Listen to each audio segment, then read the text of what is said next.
haji aku ditinggal. Kau begitu teganya pada diriku.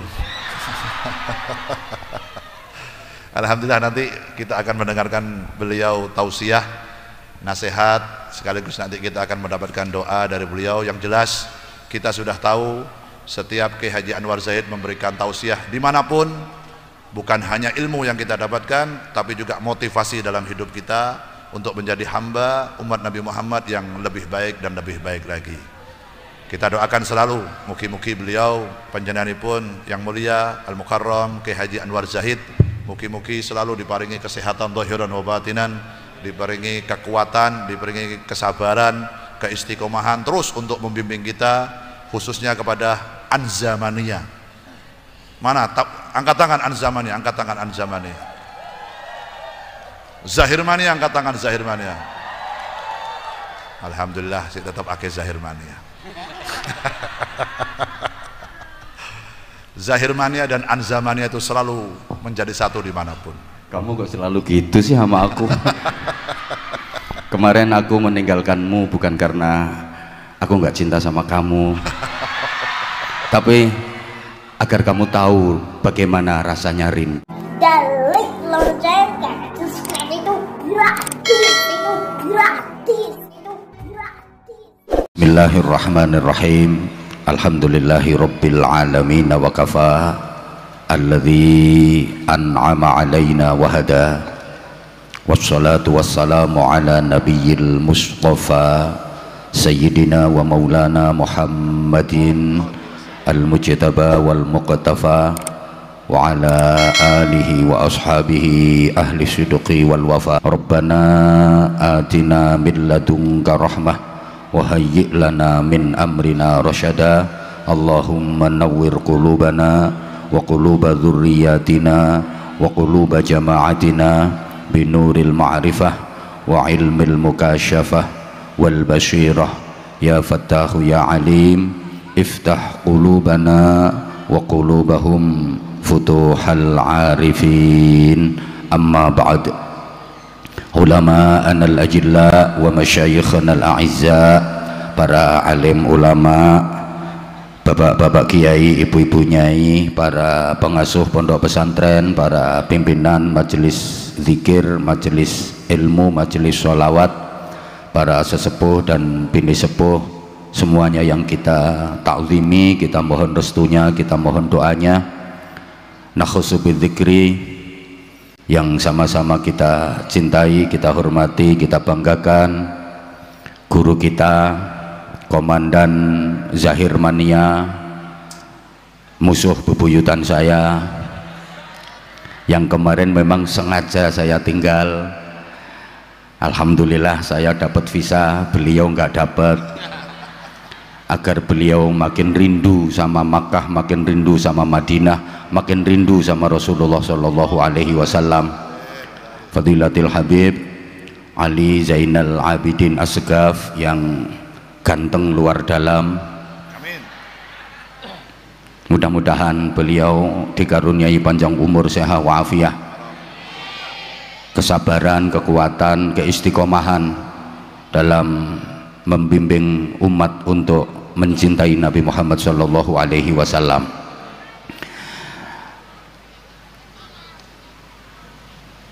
Kemudian yang sama-sama kita hormati Ibu Hajjah Romlah Sudaryo, mudah-mudahan panjang umur, sehat walafiat, bersama keluarga beliau. Mohon hadiah suratul Fatihah untuk almarhum suami tercinta beliau, Bapak Haji Sudaryo, yang punya inisiatif acara malam hari ini, karena majelis malam ini juga merupakan bagian dari niat mulia beliau. Nanti kalau masjidnya selesai pembangunannya, kepingin mendatangkan Habib Bidin bersama Az-Zahir, dan tentu saja Abah Anza wajib diundang juga. Kemarin ceritanya Bu Hajjah Romlah rawuh ke Bojonegoro, itu sebenarnya awalnya nggak niat ngundang, sekedar kepingin silaturahim. Beliau dawuh ke putranya, pokoknya nyonge kepingin nang Bojonegoro, ketemu ora ketemu sing penting tekan kono senajan wonge ora nana. Alhamdulillah akhirnya bisa ketemu sama Nyong.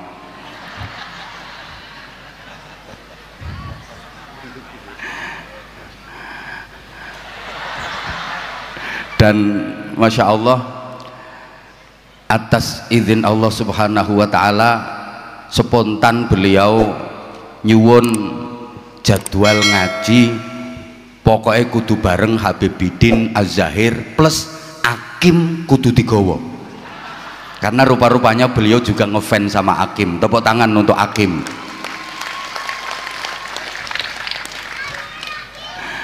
Mohon hadiah suratul Fatihah untuk almarhum Bapak Haji Sudaryo. Mudah-mudahan seluruh amal kebaikan, amal ibadahnya diterima oleh Allah Subhanahu wa Ta'ala. Kemudian yang sama-sama kita hormati beliau Bapak Brigadir Jenderal Polisi Dr. Latif Usman SH SIK Mhum Wakapolda Jawa Tengah. Saya hafal karena sampai sekarang mapnya masih saya simpan, menunggu map-map berikutnya.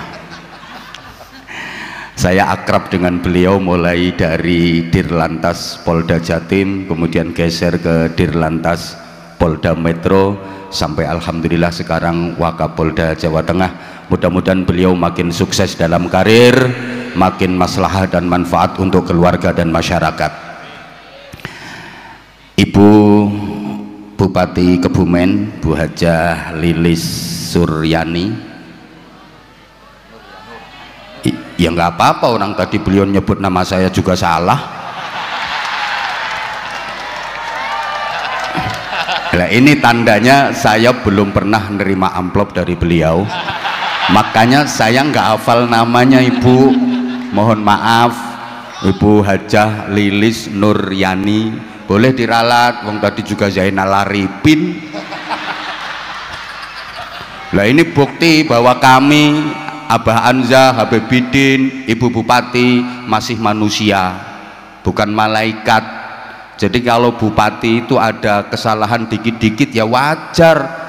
Kalau pengen cari bupati yang sempurna nggak ada salahnya, ya jangan pilih bupati manusia. Sana malaikat Israel suruh jadi bupati. Tuh, bersama Forkopimda yang membersamai beliau ada Pak Dandim, ada Pak Kapolres atau yang mewakili, kemudian Pak Camat, Pak Kapolsek, Pak Dan Ramil, seluruh pejabat yang hadir semuanya yang kita hormati, panitia yang membantu pelaksanaan majelis mulia malam hari ini, Zahir Mania seluruh Nusantara khususnya yang hadir di majelis mulia hari ini, juga Anzamania, tepuk tangan. Seluruh jamaah, alhamdulillah atas izin dan pertolongan Allah Subhanahu wa Ta'ala, malam ini kita dapat hadir bersilaturahim, bersolawat, berzikir, berdoa, bertolabil ilmi di majelis yang kita muliakan bersama dalam keadaan sehat. Saya yakin yang hadir di sini semuanya adalah orang-orang sehat. Buktinya nggak ada yang datang ke sini diangkut pakai ambulan. Di sini juga nggak ada yang diimpus. Itu tandanya sehat, alhamdulillah. Dan sehatnya disertai dengan afiat, maka biasa diistilahkan dengan sehat wal afiat. Sehat wal afiat itu artinya sehat yang digunakan untuk menjalankan taat, sehat yang digunakan untuk menjalankan kebaikan, sehat yang tidak digunakan bermaksiat. Itu sehat wal afiat. Karena ada orang yang sehat tapi tidak afiat, alias tubuhnya sehat, hobinya maksiat. badannya sehat, perbuatannya jahat. Itu sehat yang tidak afiat. Dan setahu saya memang 99,9% orang-orang jahat, para pelaku maksiat itu adalah orang-orang yang tubuhnya sehat. Betul? Yang suka nyuri, yang suka korupsi itu kebanyakan orang-orang yang tubuhnya sakit apa sehat? Sehat tapi tidak afiat. Yang suka gambleh, yang suka ngata-ngatain orang, yang suka rasan-rasan, itu kebanyakan orang-orang yang tubuhnya sakit apa sehat? Sehat. Ini orangnya datang, orangnya sekarang lagi kipas-kipas. Ya itu namanya sehat yang tidak afiat. Badannya sehat, perbuatannya jahat, hobinya maksiat. Nah kita alhamdulillah dikaruniai badan yang sehat dan kita tidak bermaksiat. Ini nikmat yang luar biasa. Sehat mau menjalankan sholat, sehat mau datang ke majelis sholawat, sehat mau berzikir, sehat mau ngaji. Ini luar biasa. Sehat mau mendekat kepada Allah. Lah kalau orang sakit dia mau mendekat sama Allah, wajar. Orang sakit mau berzikir, orang sakit berdoa, wajar. Emang lagi gering dikei loro terus Allah, ya Allah, astagfirullah, subhanallah, subhanallah. Padahal kalau sehat mulutnya itu agak rusak, suka fitnah, suka ngata-ngatain orang. Begitu sakit Allah, Allah, ya pantas emang lagi gering. Yang paling parah itu udah sakit nggak mau mendekat sama Allah, udah sakit hobine maksiat, udah sakit senengane masih ngata-ngatain orang, seneng fitnah, suka mengadu domba. Nah makanya kita senantiasa berdoa kepada Allah, mudah-mudahan senantiasa dikaruniai sehat walafiat dan dikaruniai bimbingan ibadah dengan istiqomah. Amin Allahumma amin. Acara malam ini juga bagian dari rasa syukur beliau Ibu Hajah Romlah dalam usianya yang sudah 80 tahun lebih, alhamdulillah dikaruniai sehat walafiat. Dan kebetulan sekali tadi udah disampaikan sama beliau yang ganteng di samping kanan saya ini, kita ngasih jadwal kepada beliau kok bertepatan dengan tanggal 1 Juli, di mana dua putra beliau adalah pengabdi masyarakat, abdi negara, menjadi anggota Polri. Jadi saya secara pribadi juga mengucapkan Dirgahayu Bayangkara, Dirgahayu Polri yang ke-79. Mudah-mudahan Polri terus presisi, berprestasi, berdedikasi.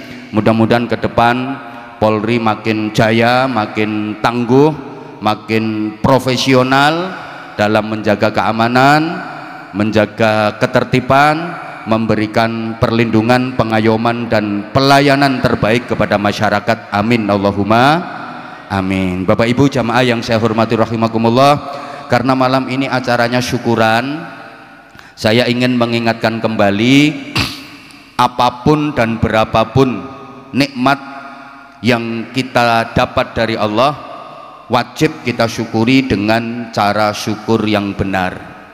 Karena nikmat-nikmat yang kita dapat itu sesungguhnya bukan hanya bentuk rahmat, bukan hanya bentuk kasih sayang Allah kepada kita saja, tapi nikmat-nikmat yang kita dapat itu sesungguhnya juga merupakan ujian bagi kita. Kita diberi nikmat itu sesungguhnya kita diuji oleh Allah. Makanya Nabi Sulaiman alaihi salam ketika mendapatkan kenikmatan, mendapatkan kejayaan, kesuksesan, kemenangan, kebahagiaan, beliau mengungkapkan hadza min fadli rabbi liyabluwani aashkuru am akfur.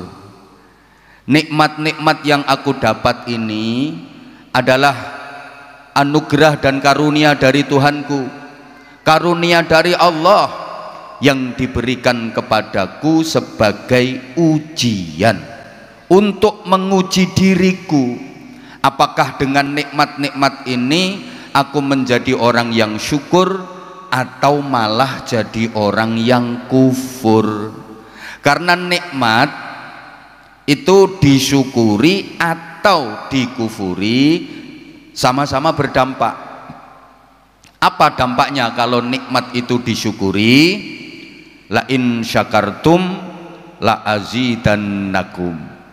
Nikmat apapun kalau disyukuri pasti akan terus ditambah, dan terus ditambah oleh Allah. Tambah nikmat, tambah menenteramkan, tambah membahagiakan. Namanya jadi barokah.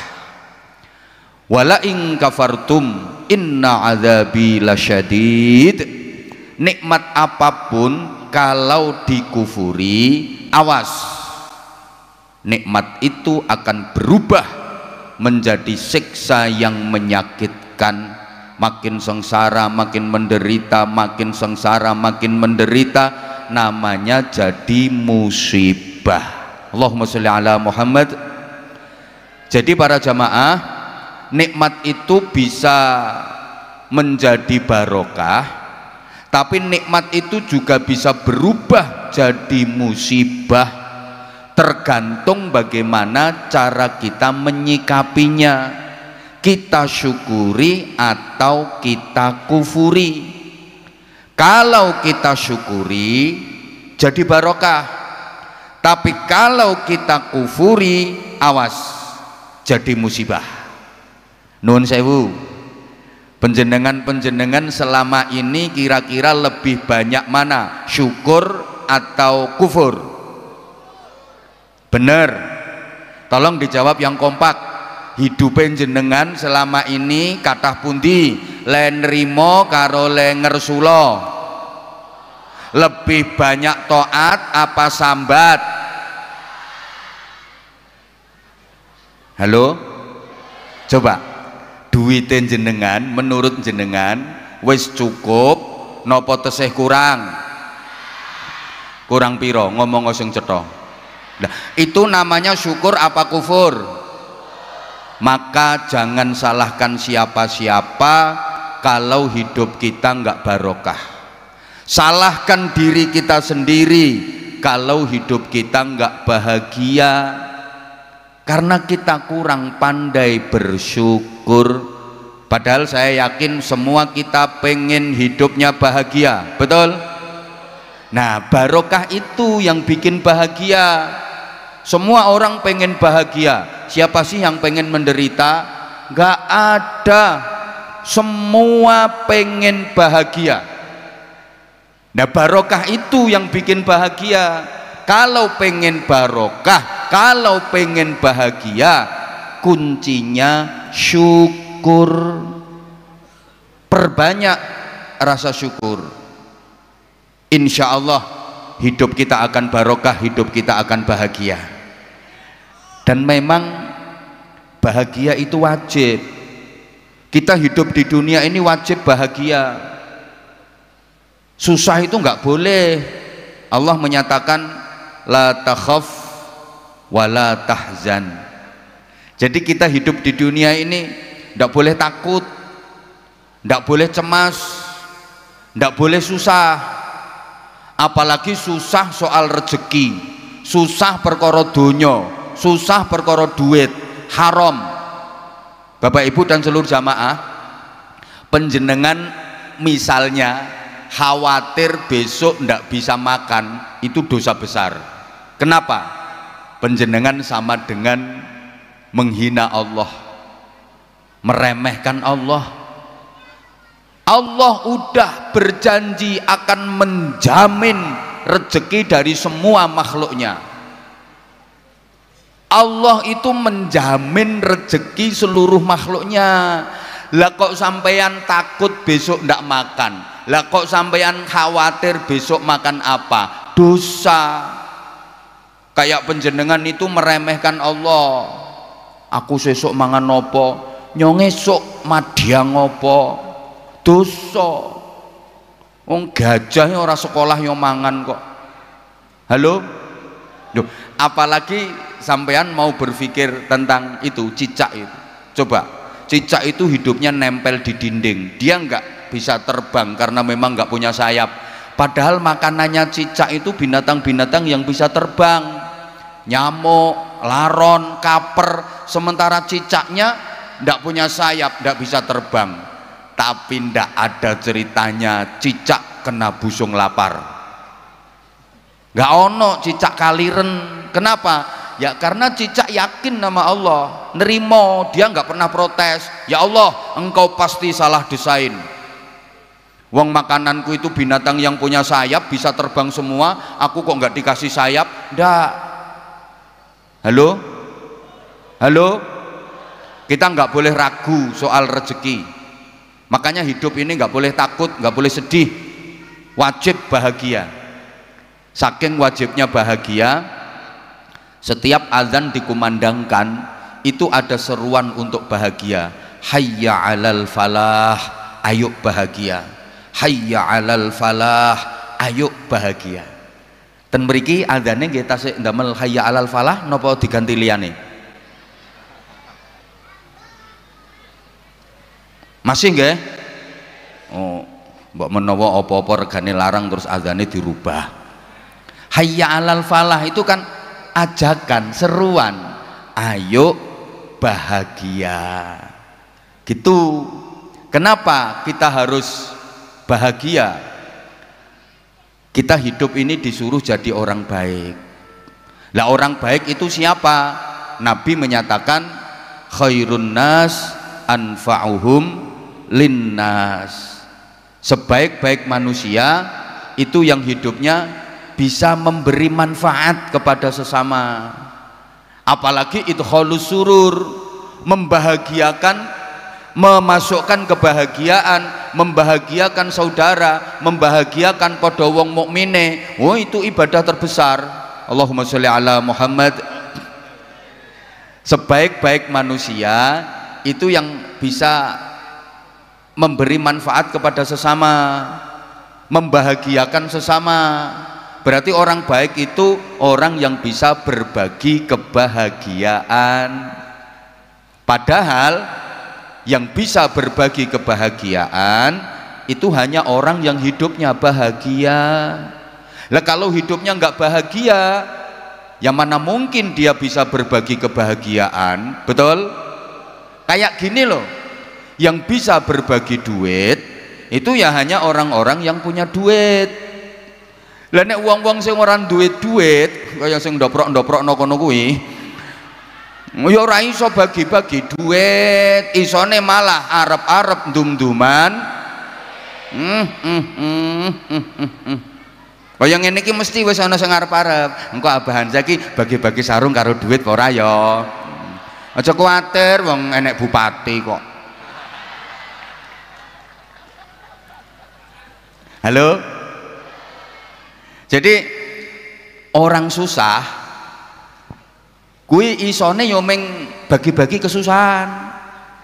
Dek, sampean nek ora percaya, sampean lungguh jejer wong susah, mesti sampean katut susah. Disambati wayanane. Mulane aku mau lungguh jejer sampean. Wong susah ki isoe bagi-bagi kesusahan. Lek wong bahagia, dia akan selalu berbagi kebahagiaan. Makanya bahagia kuwi hukume wajib. Halo?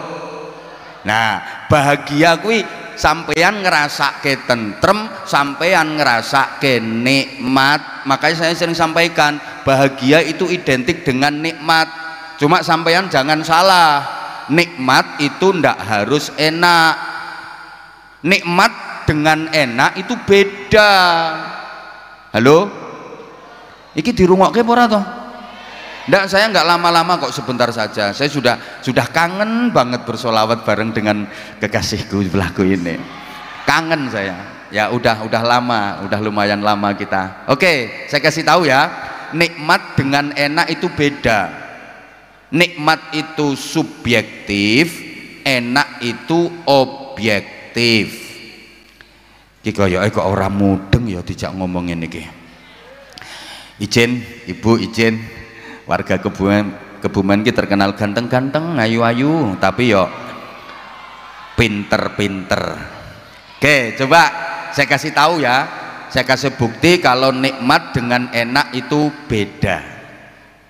Oke, dijawab pertanyaan saya. Makan di restoran mewah dengan makan di tengah sawah, enak mana?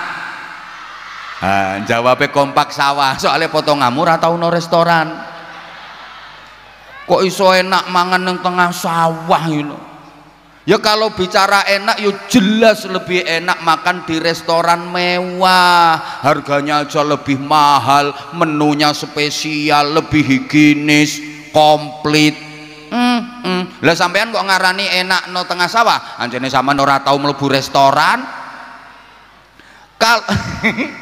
Kok ngece. Kalau bicara enak para jamaah, jelas enak makan di restoran mewah. Tapi kalau bicara nikmat, bisa jadi lebih nikmat makan di tengah sawah. Makan di tengah sawah, menunya sederhana, atine ayam tentrem, orang mikir utang. Mbok awake kotor campur lemah, mangane me opo menune, cuma nasi sama sambal kecap tok plus sate. Yuk sekali-kali bareng untuk dum-duman daging korban kok. Nikmate ra karuan. Ya wis ming sego karo sambel tok itu. Nikmate ra karuan kok. Turah segone tambah sambele, turah sambele tambah segone, turah segone tambah sambele, turah sambele tambah segone, segone isih sambel entek, ciduk kelinet kok ngisor. Campur uget-uget nikmate ra karuan. Loh, meskipun makan di restoran mewah dengan menu lengkap, serba spesial kae, lah nek atine ora tentrem, perkara diuber-uber dioyak-oyak utang. Ya enggak nikmat blas. Lagi ngelek rong sendok, sendokan ketiga keselek, perkara kaget ana wong watuk teko mburi gek suarane persis wong sing diutangi. Halo? Jadi nikmat itu enggak harus enak. Ya Allah, kaya isih urung paham, tak kei contoh meneh.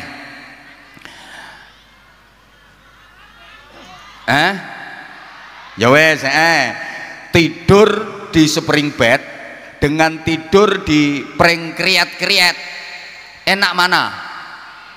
Nah, saiki wis iso jawab besan. Alhamdulillah Ibu Bupati, wargane jenengan langsung cerdas. Iki enake ngaji bareng karo Abah Anza. Jadi bisa mencerdaskan. Loh, kalau bicara enak ya jelas enak tidur di spring bed, mentul-mentul mendut-mendut kae. Tapi bicara nikmat, bisa jadi lebih nikmat tidur di pring kriet.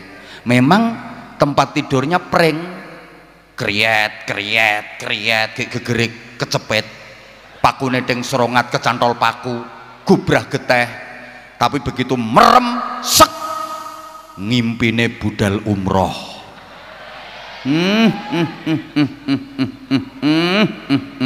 Ziarah ning pesariane Kanjeng Nabi ngimpine. Ayo wisata ning kebun kurma, terus mlebu restoran, mangan sate, ngombene es degan, ngelilir iler. Tapi kan nikmat rasane. Ayo meskipun tidurnya di spring bed mentul-mentul mendut-mendut ber-AC, ngipine dioyak-oyak gendruwo, ngipi kelelep, ngipi tiba, gitu loh. Halo? Banter len jawab. Dadi wong sugih karo dadi wong melarat, enak ndi? Sampeyan tahu sugih ya iso jawab. Oke, secara zahir sepertinya enak dadi wong sugih, tapi hakikatnya bisa jadi jauh lebih nikmat dadi wong melarat.